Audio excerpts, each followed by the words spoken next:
OTTകൾ മലയാള സിനിമകളുടെ സ്ട്രീമിംഗ് ഏറ്റെടുക്കാത്തത് മലയാള സിനിമയുടെ നല്ല കാലത്തിനാണെന്ന് നിർമ്മാതാവും നടനുമായ ആന്റണി പെരുമ്പാവൂർ.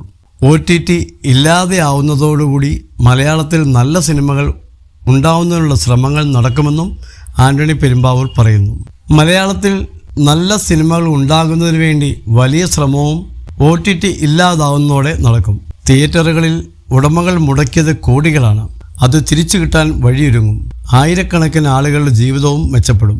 OTTകൾ പിന്മാറിയത് മലയാള സിനിമയുടെ തകർച്ചയ്ക്കല്ല, മറിച്ച് നല്ല കാലത്തിനാണ് തുടക്കമിടുന്നത്. പല സിനിമകളിൽ നിന്നും മുടക്കുമുതലിന്റെ 10% പോലും ലഭിക്കുന്നില്ലെന്നാണ് ചില OTTകളുടെ വിലയിരുത്തൽ. 27 കോടിക്ക് അവകാശം വാങ്ങിയ ഒരു സിനിമയിൽ നിന്ന് OTTക്ക് ലഭിച്ചത് 50 ലക്ഷത്തിൽ താഴെ മാത്രമാണ്. ഇടനിലക്കാരായ ഏജന്റുമാരാണ് നിർമ്മാതാക്കളും OTTയുമായുള്ള കച്ചവടം നടത്തുന്നത്. മാത്രമല്ല, OTTയിൽ കാര്യങ്ങൾ തീരുമാനിക്കുന്നവർക്കും കമ്മീഷൻ കൊടുത്തു.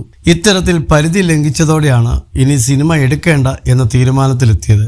വൻപൻ ഹിറ്റ് സിനിമകൾ പോലും കടുത്ത വിലപേശലിന് ശേഷമാണ് പരിഗണിക്കപ്പെടുന്നത് എന്നാണ് മാതൃഭൂമിയോട് ആന്റണി പെരുമ്പാവൂർ പ്രതികരിച്ചത്.